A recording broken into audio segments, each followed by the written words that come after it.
You may be seated.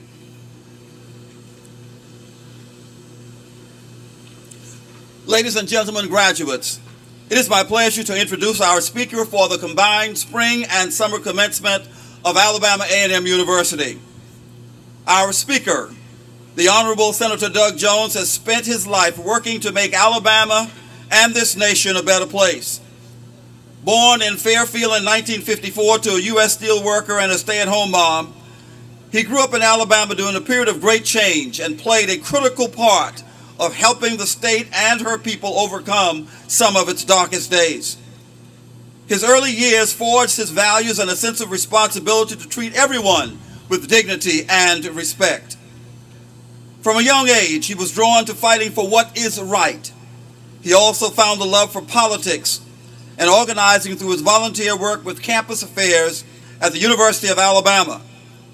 After graduating from Cumberland School of Law, he worked as a staff counsel to the U.S. Senate Judiciary Committee, served as Assistant United States Attorney from 1980 to 1984, served in private practice in Birmingham, Alabama, until President Bill Clinton nominated him to the position of United States Attorney for the Northern District of Alabama.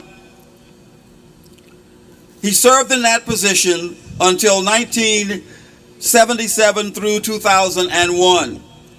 It was while serving in that position that Senator Jones demonstrated his untiring commitment to ensuring equal rights and justice for all, successfully prosecuting 2 of the 4 men responsible for the 1963 bombing of the 16th Street Baptist Church, finally bringing full justice and closure to nearly 40 years after that dark attack.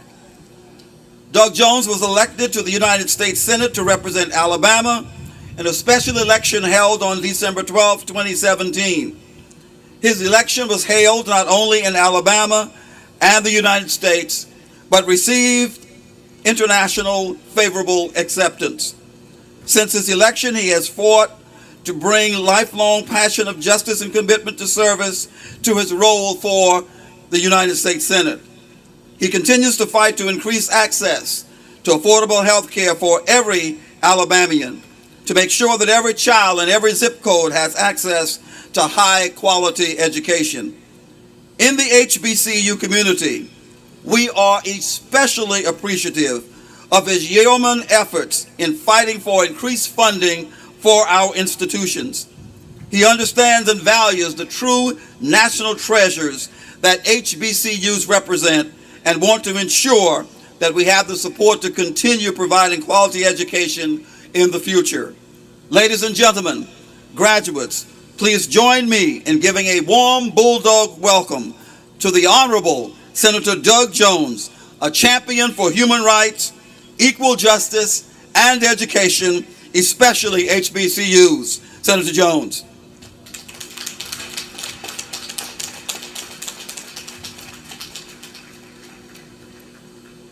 Thank you, Dr. Hugeni. Thank you, Chairman Williams, for the Alabama Alabama A&M Board of Trustees. Thank you so much, graduates of 2020. I am so honored to be with you today to celebrate this time in your life as you transition into what I call the real world. And it is real out there right now, folks. For all the families throughout this stadium, and especially the proud parents, congratulations. This is much a celebration for you of all the hard work and sacrifices that you have made for these soon-to-be graduates. I'm a father of 3 myself, so I know that you are filled with pride today. But I also know it's a bittersweet moment. You watch these kids grow and you've challenged them to be more well-rounded, to prepare themselves for a successful career. Today you watch them walk off the stage ready to take on new challenges, ones that will test the skills they worked so hard to master here. But folks, as you're sitting on this field today, I know you probably never dreamed that your college careers would come to a close under the circumstances we find ourselves in the United States and across the globe. This isn't just any commencement ceremony. It's like no other that this university or any university has ever conducted. And you, the graduating class of 2020, are here today having persevered through the challenges that no other graduating class before you has had to endure, especially in such a short time. That's right. This is a strange, difficult, and uncertain time we are in today. And I know that when you walk off this stage, you'll feel immense and unprecedented challenges. You're about to enter a world in which our nation is in the midst of three simultaneous crises. Three that have come together at the same time. The first is a healthcare crisis sparked by a deadly virus. What started out as a healthcare crisis that quickly became an economic crisis for all Americans, but particularly for minority communities that were clearly hit hardest by both the COVID-19 virus and our economic shutdown. The virus and the economic realities put a spotlight on the inequalities that we've known existed in this country for years and years and generations. Inequalities in healthcare, inequalities in education and economic opportunities. And in the midst of a healthcare and economic crisis, across our phones and our iPads, our computers and our television screens, came the images of a black man in Minnesota with a police officer's knee on the back of his neck. A knee that stayed there even as he said that he couldn't breathe, even as he said he called for his mother, even as he became unconscious. Now, even though we had seen images like that in the past, the spotlights that had been placed on the racial inequities in this country then became a magnifying glass over a dry leaf in the sunlight. And you all know what occurs when that happens. With the death of George Floyd, the racial inequalities that we all knew existed in this country began to smolder as people across the country recognized the multi-generational failure to root out systemic racism and inequality. And so many in this country said enough. Enough is enough. And so many others realized that not enough had been done in America to live out the true meaning of our creed that all are created equal. What came next was that the soul of America took to the streets of America. Many of you probably joined in. But despite the rough seas we're here today, I am hopeful. And I want each of you to be hopeful that we're going to come out of these crises stronger, a more just nation. And just being here today, seeing you, confirms for me that our country's brightest days are ahead of us. I'm reminded of a quote from Robert F. Kennedy, one that he delivered in 1961, 59 years ago, but a quote that seems as relevant today as it was then. It was at Law Day speech at the University of Georgia, where Kennedy said, "All of us might wish at times that we lived in a more tranquil world, but we don't. And if our times are difficult and perplexing, so are they challenging and filled with opportunity." I don't envy the situation you found yourselves in right now. But what I do know is that your education at Alabama A&M has prepared you for whatever comes next. It has prepared you to rise to the challenge, to be part of the solutions that we so badly need in our country. Over the past few months, I think we've all had time to reflect. How we got here, how we began to heal, how we can move toward a better path. And for so many Americans, we've long suffered from injustice and inequality. The answers to those questions are clear, and have been for some time. As I think about the path ahead, and particularly over these past few weeks, I can't help but think about the example of my great friend, the late John Lewis. John was barely older than many of you here when he spoke so powerfully at the 1963 March in Washington. In fact, he was the youngest among the leaders to speak to that crowd of over 250,000 people. John, as a proud son of Alabama, loved this country with all his heart. But he knew all too well that it was not a place that always lived up to its lofty ideals. And from a very young age, he set out to actually do something about it. And we know he was never afraid to get into a little good trouble to get it done.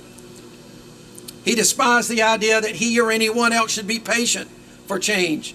So despite his youth, he stood up. He sat in. He marched. He was spat on and beaten. He went to jail. He faced down fire hoses and billy clubs and dogs, all in an effort to make this country live up to its creed that all are created equal. Despite the violence, the hate, and the racism he faced, John Lewis never lost hope for this country. He never gave up on the idea that is America. He never gave up on us. And so today we've celebrated his life and laid him to rest. It is a new generation's charge, your generation's charge, to pick up the torch and carry on his legacy. It is your charge to continue the fight, to keep your eyes on the prize and never to give in to the doubters and the naysayers and the haters, to ensure, as John and so many others did, that the arc of the moral universe continues to bend toward justice, a more just, equitable, and democratic world for all people. John's life had long represented an unbroken thread from a painful past to a more hopeful future. And even under the circumstances as we find ourselves today, John had hope. Near the end of his incredible life, he had the opportunity to see people of all walks of life, mostly young people like yourselves, coming together to say enough is enough after the murder of George Floyd. The diversity of voices speaking out at this moment in history together is in and of itself a promising start down the path toward lasting change. In his final weeks, he was able to see firsthand, traveling downtown in Washington, D.C. to see the words, "Black Lives Matter," emblazoned in yellow paint on the road leading to the White House, and meeting with the young members of a renewed movement for change. He went into the hospital the next day, but I hope he was also able to hear the words of a United States Senator from his native state of Alabama. Words that I said on the floor of the United States Senate, which I will repeat for you here. In response to many of the protests that are taking place across the country, where voices and t-shirts and face masks proclaim Black Lives Matter, some insist on saying that all lives matter, and they do. But we will not be a country where all are truly equal and where justice is for all until we all can say the words, Black Lives Matter, and mean it. But most importantly, I'm so glad that he lived to see a new generation rising up, just as he did as a young freedom rider in the Deep South. It's your generation that will carry us forward, and your educational foundation here at this wonderful institution means that you're starting on a strong footing. I truly believe that it is your generation that will lead us to the fulfillment of our highest ideals. And there's nothing that gives me more hope than knowing that the smart, talented, hard-working graduates of A&M are on their way to making a difference. For the rest of your lives, you will carry on the legacy of Alabama A&M, one of perseverance and excellence. You stand on the shoulders of A&M giants like my friend John Stallworth, a dedicated businessman, a philanthropist who's given so much back to this university. Dr. Hadiah Nicole Green, a medical physicist who's developing cutting-edge cancer treatments. And my friend Anthony Daniels, the youngest and first black leader of the Alabama Democratic Caucus. And after reading A&M's 145 exhaustive points of pride, I know I'm looking at a stadium full of young people who are ready to take us to the next level. Innovators, researchers, educators, business leaders, and so much more. It is for moments like this that push me to work so hard to increase the federal investments into institutions like A&M and other HBCUs across Alabama and across this country. The stadium is bursting at the seams with talent and potential, and I can't wait to see you get to work. And in the interest of time, I want to leave with a couple of final thoughts. Folks, adversity is inherent in the human condition.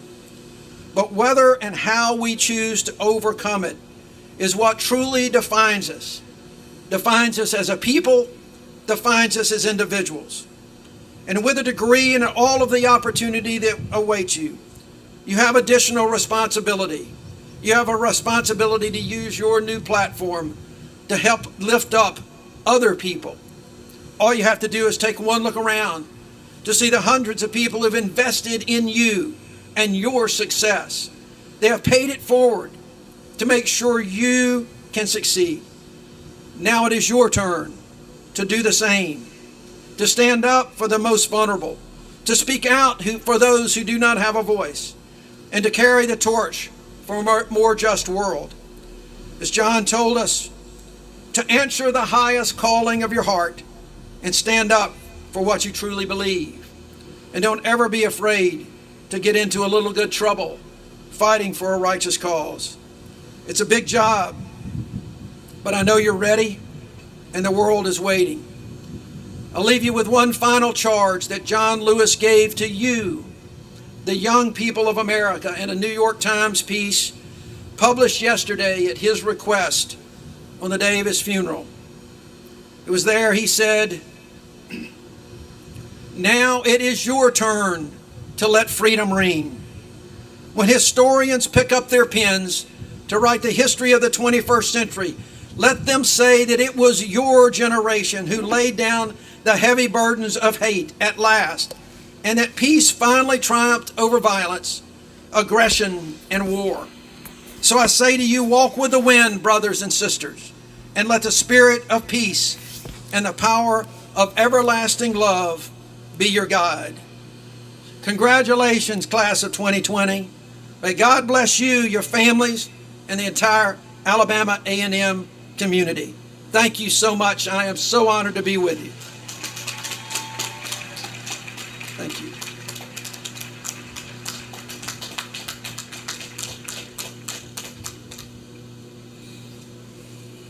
Thank you, Senator Jones, for your message this morning, and thank you for what you continue to do in representing this state and your assistance to historically black colleges and universities. I would ask that you would please move to the center of the stage for a presentation of the Presidential Medallion.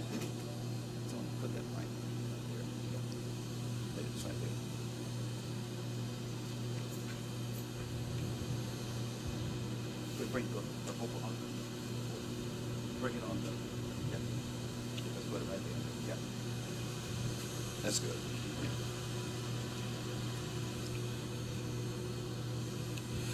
Dr. Williams, representative of the Board of Trustees, would you stand where you are? And Provost Williams will read the citation.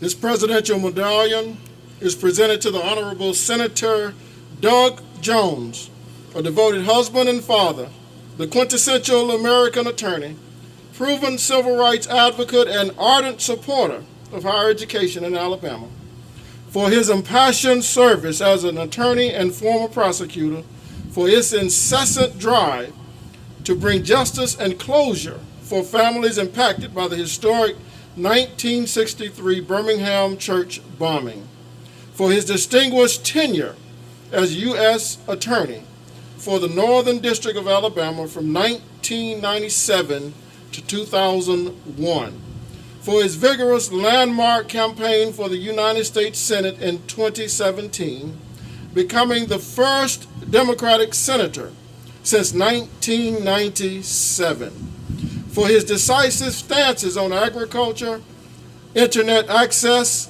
criminal justice reform, gun control, immigration, and numerous other issues deeply impacting American lives, and for his role in education at all levels, from employer participation in the student loan repayment plans to addressing teacher shortages, and especially for his continued support of the various initiatives of this 145-year-old institution, and his unwavering support of all HBCUs.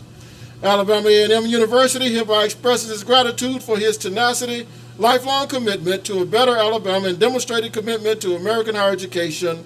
This presidential medallion is presented this 31st day of July in the year of 2020 at the commencement ceremony held at Lewis Cruz Stadium at Alabama A&M, Huntsville, Alabama. Signed, Andrew Eugenie Jr., Ph.D., President, and Mr. Chris Robertson, Secretary, Board of Trustees.